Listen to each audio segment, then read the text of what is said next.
gawa tayo ng parang prediction. Ano bang logical outcome nito given the mounting public pressure dito sa Senado? Kasi mukhang nararamdaman na rin yung public pressure eh. Kanina inamin din ni Senator Sherwin eh. Siya, bilang miyembro ng Senado, nararamdaman daw niya yung public pressure. Well, katulad ng mga nagsimula na magsalita ng mga senador na iba yung posisyon nila sa impeachment, pero iba rin yung posisyon nila doon sa de facto na pagbasura ng impeachment na pinopropose ni napakagaling na abogado na si Senator Francis Tolentino, na ang daming Master of Law, di ba? PhD raw, PhD. Sabi nila PhD raw. Saka yung mga pinaikot na nakita ni Jinggoy last week at nakita ni Aimee ng tatlong version, tatlong different version.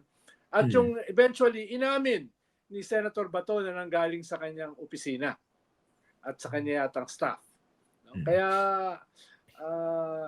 marami na yung medyo affected ng mga senador dito na kahit sila ay iba yung kanilang posisyon dun sa merits ng impeachment, ay nagsisimula ng mag-assert na dapat ito ituloy.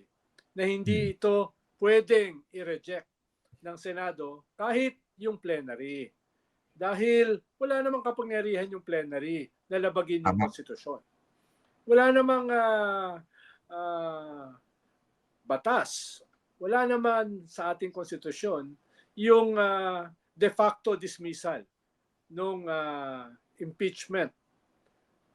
Kahit ilang ulit mong basahin yung Article 11 ng ating konstitusyon na precisely hiniwalay doon sa provision tungkol sa Senado. Dahil nga, iba naman yung Senado bilang legislative body at iba yung Senado as a trial court. Eto the fact na meron ng ibang mga senador na nagsasalita, although we wish na sana mas nagsalita sila ng Pebrero pa lang. Pero ngayon nagsasalita na isa-isa. Pati ilang mga incoming senators nagsasalita na rin. Ano kayong pwedeng epekto nito? Doon sa tingin ko, trial itself. sabi ko nga kanina, parang nakikita na nila yung writing on the wall na isusumpa sila ng kasaysayan, isusumpa sila ng mga botante, isusumpa sila ng mga kabataan, kung basta-basta na lang nila itatapon itong impeachment na ito, lalong-lalo na walang basihan ito sa ating konstitusyon. So nararamdaman na nila yung pressure.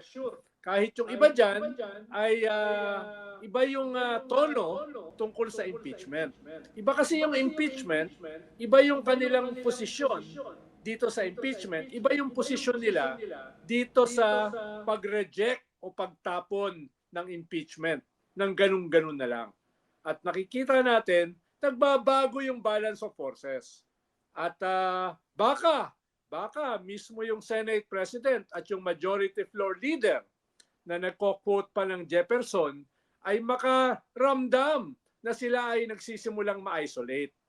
No? At ito ay tatamaan sila, at least yung Senate President na gustong manatiling Senate President ay baka tamaan. Yung Majority Floor Leader naman na mukhang bumaliktad na naman sa mga Duterte ay baka tamaan in terms of legacy. No? Hindi katulad ni Senator Coco Pimentel na aalis ng Senado na meron naman integridad, meron namang dignidad. Hindi katulad nitong isang senador na ito na sayang na nakatulong pa naman sana gumawa ng ating bagong maritime laws. Ang maaalala sa kanya ay itong kanyang attempt na itapon o ibasura itong impeachment complaint bago pa man magsimula. Diba? Siguro nakakaramdam na sila ng pressure.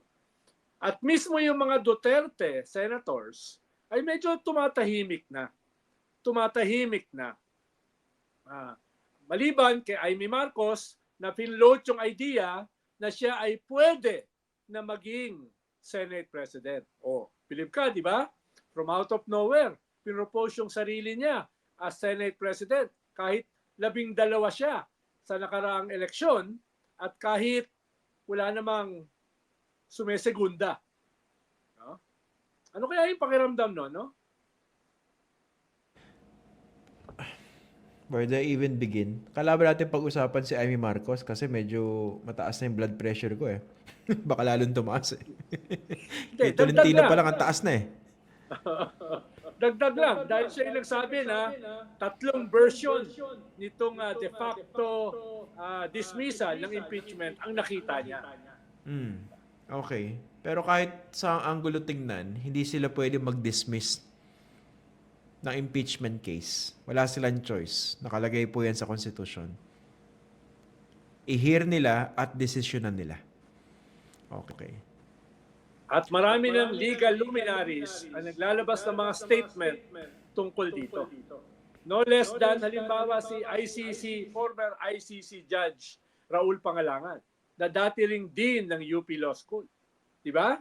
No less than former Supreme Court Justice Carpio, at mismo si Justice Adolf Ascuna,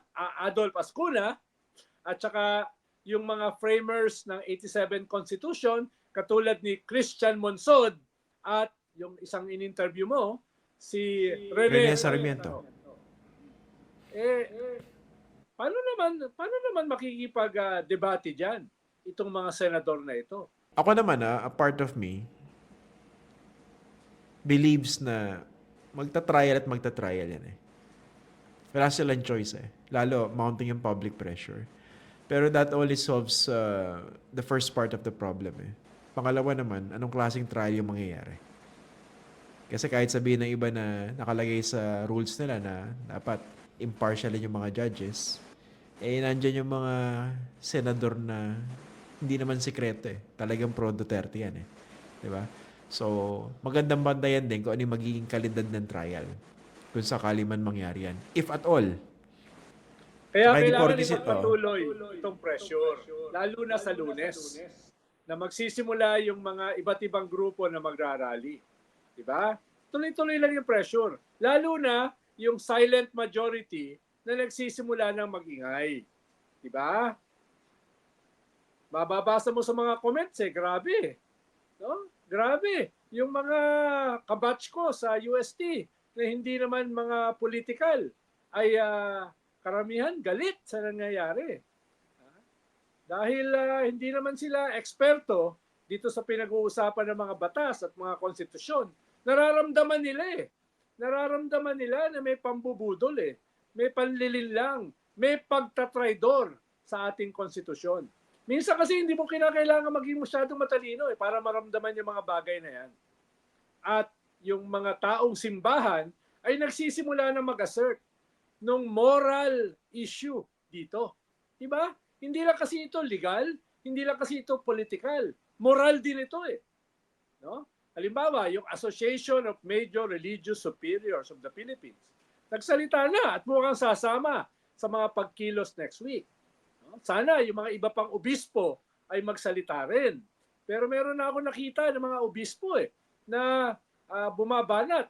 Katulad nila Bishop Pabilio. Diba? At marami pang mga obispo.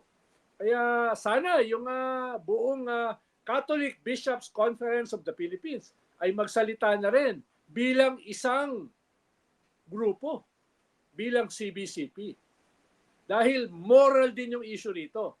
At yung pwedeng mag-assert ng moral leadership ay yung simbahan. Tama. Isa pang rito, maganda ipaalala rin sa mga kababayan natin, ano ba yung mga akusasyon laban sa Vice Presidente? Ano ba yung nilalaman ng Articles of Impeachment? Yung Articles of Impeachment, ito po yung formal na akusasyon laban sa Vice Presidente. Hindi naman whimsical yung mga kaso na yun yung reklamo na yun. Dahil kung pinakinggan nyo po yung mga pagdinig sa House Committee on Good Government, napakaseryoso nun. Kahit sa anggulo mo tingnan, hindi siya basta-basta dapat isinasantabi. Although, may ilan ako mga politiko na nakausap lately, parang wala sa kanila Sabi ko, ilang beses pa tayo nakakadinig ng Vice Presidente na nakasalampak sa sahig na madaling araw, tapos nagmumura sa harap ng monitor. Sabi ko, di yata natin araw-araw nadidinig yung mga ganung klase ng ng politiko, no? Pero parang para sa kanila, parang hindi ganun kaseryoso eh, no? Parang doon mo makikita yung yung kalidad ng moralidad ng ilan sa ating mga leader. Kaya dapat tama, marami nag-iingay ngayon eh.